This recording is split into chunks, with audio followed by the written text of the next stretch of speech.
Hey Capricorn, this is your horoscope for October 2016. It's really nice to be with you. Thank you for joining me. On the 1st of October, we have a new moon happening in Libra in your 10th house. Now, I've made a separate video on the new moon in Libra. If you'd like more information, have a look at that video. Basically, the new moon is when the moon is near the sun. It appears to be totally black, and it's pulling in energy so that it can start its next monthly cycle. This new moon is pulling in Libra energy, which is about building bridges and making things more harmonious and really reaching out to other people. And in your case, this happens in your 10th house of career. So that is really potentially very energizing when it comes to your working life. Take 5 or 10 minutes during this new moon to focus on the connections you want to make in your career during the next 30 days and how you want to make connections which are actually going to help you expand your business, improve your position at work, the resources and networks of people you've got that could help you in future. Focus on building that. The new moon will support you in bringing these people in, and you can really grow and expand that in a way that will really be pleasing. On the 2nd of October, the moon continues. It is still in Libra in your 10th house, so these 2 days are good for work in themselves as well. But it starts to oppose Uranus and Aries in your 4th, so you may feel distracted by some sort of demand that comes via family. Be aware of it, focus on what you're trying to do at the moment, and have clear boundaries. So if you absolutely have to support family in some sort of drama or crisis, schedule that as best you can in, but don't give up on work completely, because you can really make a lot of progress here at the beginning of the month. On the 3rd and 4th of October, the moon now goes into Scorpio, and it joins your midheaven, Venus, and Black Moon Lilith, all of which are in Scorpio in your 11th house. So you'll really understand something, and something will become apparent to you, and I think it will be by one of your friends, or a feeling you have towards one of your friends, someone in your life. Something hidden will become apparent. And I think it'll be in a good way. I think it'll be you discover something that'll make you love them even more, or you realize that you felt about a person in a way that you never realized. Some sort of emotional response becomes unearthed, and it's going to be in a positive way, and it's going to enrich your day-to-day experience.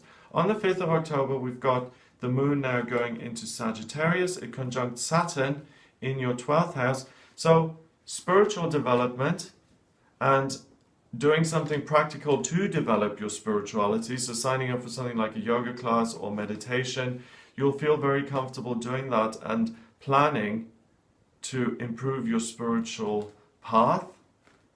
That's different. You know, meditating and trying to commune with the spirits is one thing, but actually scheduling in the meditation session, that is another thing. And this is where you can schedule in the meditation session. And if you have felt like, you know, you're not as disciplined as you'd like with meditation or with doing your yoga or whatever your spiritual practice is, I mean, most of the people I know, and myself included, we all know that when we do it, it really benefits us. And there's a sense of connection and ease and good feelings when you do that kind of stuff. But it's the actual continuing to do it, because life can intervene and the ego can distract us. So if you have gone off the rails a little bit, bring it back here on the 5th. Very good day to do that. On the 6th of October, Mars begins to conjunct Pluto, and this is a major conjunction, so it means the planets come together, they sit on top of each other, and their energy mixes together, because it lasts from the 6th of October all the way through until the 28th of October. Now, what makes it even more powerful for you, Capricorn, is that these two planets are conjuncting in your sign. Mars is the planet of desire and war, and personal drive and agency in the archetypal male principle. So that in your sign means that you feel very empowered to achieve things. You want to work at things, you want to get things done, you want to move forward practically. Pluto is about transformation, it's death and rebirth, it's the phoenix rising from the ashes. And that in your sign as well means, combined with Mars, that when you work at something and when you take your energy and you move forward, you can really fundamentally alter the way you see yourself and the way you see yourself as a person with personal agency and power and the ability to affect change. So put your mind to whatever it is you want to achieve. And I get the sense that it's working life, communication, and your hopes and dreams. Focus on what you can achieve in October. I think you will be very pleasantly surprised at what great progress you make, and it will give you a huge sense of empowerment. I have a dream, therefore I can work at it, and it's not just a dream anymore, it's a reality, and I did that. Those are the best moments of personal sort of satisfaction, when you've taken something that is a very personal vision and you make it a reality. No one else, you. Now, like I said, that is in place until the 28th, so really do something with that and see that as the main theme here of October. On the 7th, the moon is still in Sagittarius. It begins to trine Uranus in your 4th. Again, the spiritual presence of mind and the ability to organize is going to be interrupted by maybe some family demands, people wanting you to spend more time or put out some sort of fire, or in a metaphorical sense, like deal with some sort of crisis. I really think that the family side of things is okay, and I think they can do without you. And I think if you can focus on your own things without being interrupted, I think that would be a good idea, because you can make so much personal progress this month. So try and be disciplined about that. Now, the 8th is a heightening of all of these themes, because the moon goes into your sign of Capricorn, and it sits right in the middle between Mars and Pluto there in your first house. And within that 4-week period from the 6th of October until the 28th, this is the one day where you feel most centered with this identity of I am a worker, I can transform my life. So really hit the ground running and really do something, especially on the 8th, because it will provide you with the content of what you're actually trying to transform and change. On the 9th, we've got the first quarter moon. This is when the moon is halfway to being a full moon, and there's a great sense of anticipation. The work is building, your energy is building. Really take on tough things that you haven't been able to resolve in the past. Take on new projects, take risks. You have so much energy and power that you can really rise to the occasion, and it's very unlikely that you'll let yourself down. On the 10th, 11th, and 12th, the moon goes into Aquarius, and you may have some sort of connection with charity, or charitable funds, or setting up a charity or a foundation. There's something like that that becomes apparent in your life that features. It may be some sort of organization that's non-profit, anything like that.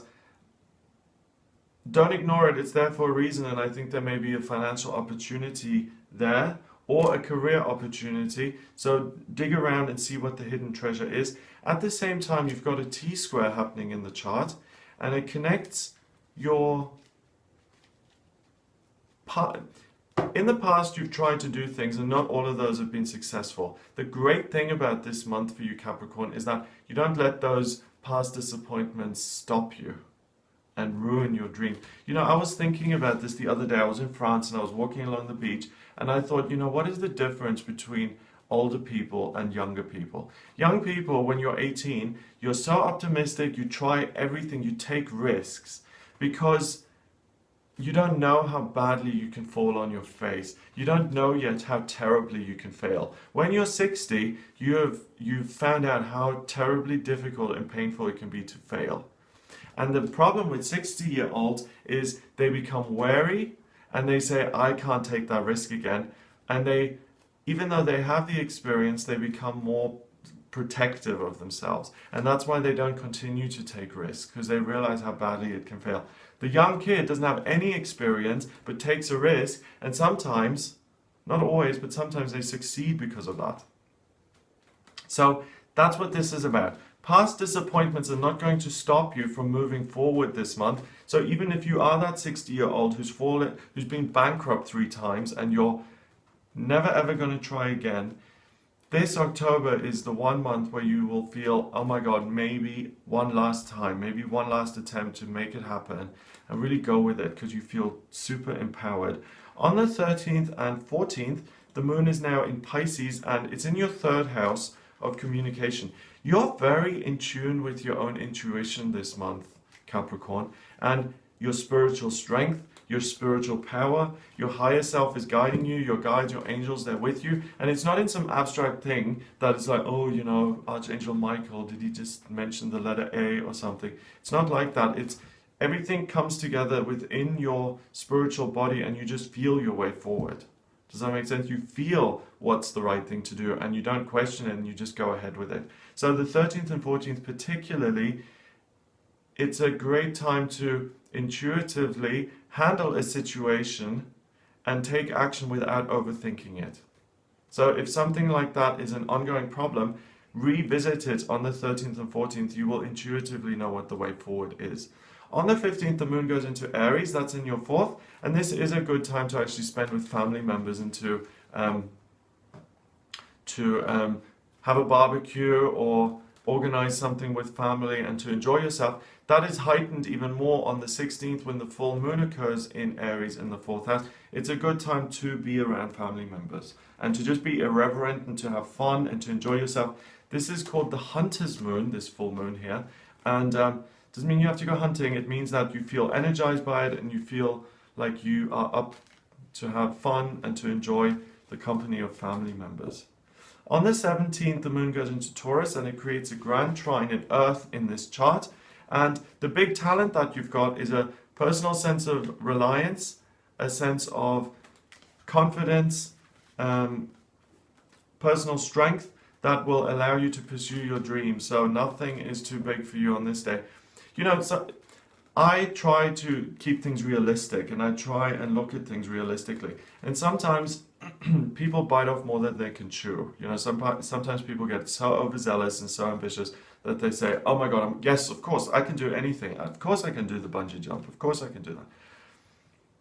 If you have that tendency this month, you will be able to put your money where your mouth is and you will be able to back up these outrageous claims of your own brilliance.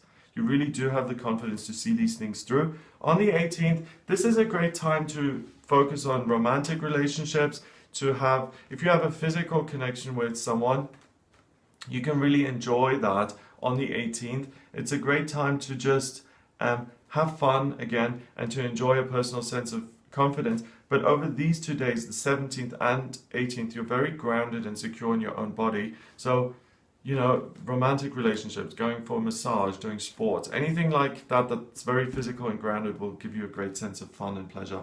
On the 19th, the moon goes into Gemini. It creates a grand cross in the chart. So this is a day to just kind of focus on one thing at a time and not to get too buzzed up with what you're doing and overly excited. If you're presenting something, if you're making a speech, if you're pitching something, it's very important, Capricorn, to try and not put too many ideas into what you're doing. Keep things very simple and deliberately downgrade things or take out the extra bits that aren't necessary. Because on the 19th, you have the potential to take on so much that you psych yourself out or that you put too many things in place and you overcomplicate things and they become an obstacle for you. On the 20th, this is the best day to present, to make work-related pitches, presentations, to apply for new jobs, to apply for promotions, to schmooze with the boss and his wife at the local party. Anything work-related and personality communication-wise related, you really excel at. You come across as very articulate, charming, likable. You have gold pieces just falling out of your mouth. Anything you say on this day is gold. On the 21st, the Mars planet of desire starts to square Uranus, and this is another long-term aspect because it stays in place until the 4th of November. So this is a real focus on, the focus shifts a little bit with this, and you're focused on making your family relationships better and possibly even making up a little bit for the last couple of weeks, the last 3 weeks where you haven't spent a lot of time with family, apart from that one family do. So you may find that more important and you may be more interested in family at this point. On the 22nd, Venus conjunct Saturn in your 12th house. And this also gives you a strong focus on spirituality, spiritual considerations in your life. and communication and communicating spiritually. It's interesting, okay? So now from the 21st and the 22nd, we have these two major conjunctions happening. The first one, which I mentioned, was Mars squaring Uranus, and that gives you an extra focus on family. From the 22nd to the 4th, you've got an additional focus on connection with spirit. If your family are spiritualists, then that's perfect. If not, though, make a choice here that you're going to focus on one or the other or both, but that you deliberately and explicitly plan and split your day into two or one, whatever it is you're choosing. But the thing that's got to happen is that you clarify things and you ground things and you organize them so that you don't tumble all over yourself and you don't get overwhelmed and psyched out. That's the only real danger here at the end of the month for you, Capricorn, that it's too much of a good thing. And that kind of applies here in October for you. Yes, you have a lot of power. Yes, you can achieve a lot. Yes, you can bite off more than you can chew even, if you are organized and if you're scheduled and if you only do one thing at a time. Then you can do anything you like, basically. On the 22nd, what helps you is that the moon is in its last quarter now and the energy is less frazzled and it starts to wind down and things feel calmer. And also the sun moves into Scorpio. That happens in your 11th, so you feel your own feelings, you continue to do that, and happy birthday, Scorpio. Okay, so the focus on the 22nd for you shifts from being outward and people focused to being self-focused and listening to what you want. On the 24th, there is on the 23rd and 24th, I should say, we've got the moon trining Saturn and Venus in your 12th house. So this is about spiritual excitement and fire and really progressing in a spiritual sense. So this kind of colors the decision that you have to make earlier in the month, 2 days ago, between family and spirituality. The fact that you really can make a lot of progress in the sector of spirituality would say to me that that is more of a priority. So your family members aren't going to thank me here because I'm telling you to neglect them. Not neglect them in a way, but I'm saying that you can make a lot more progress in other areas of your life. And if the things are, the energy is stacked like that, then why not make use of it? I don't think that your family is going anywhere. I don't think that you're going to have these big moments of regret if you focus on spirituality. And if you are worried about missing out, then do schedule in family, like an hour or 6 hours or whatever it is that feels comfortable for you. But what I'm saying is don't forget about spirituality, because that's something I think you'd regret. On the 25th and 26th of October, the moon goes into Virgo, and these 2 days are very good to travel. You'll be very organized, things will go to plan, and traveling and discovering new things will really be enjoyable to you. On the 28th and 29th, we have got the moon in Libra conjuncting Jupiter, and that's in your 10th house. So these couple of days are all about work and career, and it's kind of a throwback to the beginning of the month when it was about building bridges, expanding your network, and improving your career. So this is very similar to the new moon that happened at the beginning of the month in Libra. So it's a kind of reminder of that. So career, promotions, asking for progression in your job, all of those things work very well here at the end of the month. On the 30th, we have got the new moon in Scorpio, and this is the second new moon of the month. That happens very rarely. So when that happens with a full moon, the second one is called a blue moon, and that's where the phrase once in a blue moon comes from. But if it's a new moon, the second one is called a black moon, and it has occult power. It's a very kind of manifestation rich kind of new moon. So this one is about looking at what your hopes and dreams are for the next month. Focus on that for 5 minutes on the 30th and really see what you want to achieve personally in the next month, and you'll be able to make a lot of headway in the month of October. And then finally, 31st, we've got Halloween. Black Moon Lilith and the Moon are both in Scorpio in your 11th house. The veil is thin. If you're genuinely interested in the occult or spiritual things, it's a great time to look into those. You will definitely have some sort of spiritual experience or make contact or do something like that. So I hope you have a wonderful month. If you would like a private reading with me, please get in touch via my website. It's gregoryscott.com. Click on the readings tab and you can audio reading with me there. Please remember to subscribe, and I'll speak to you next month.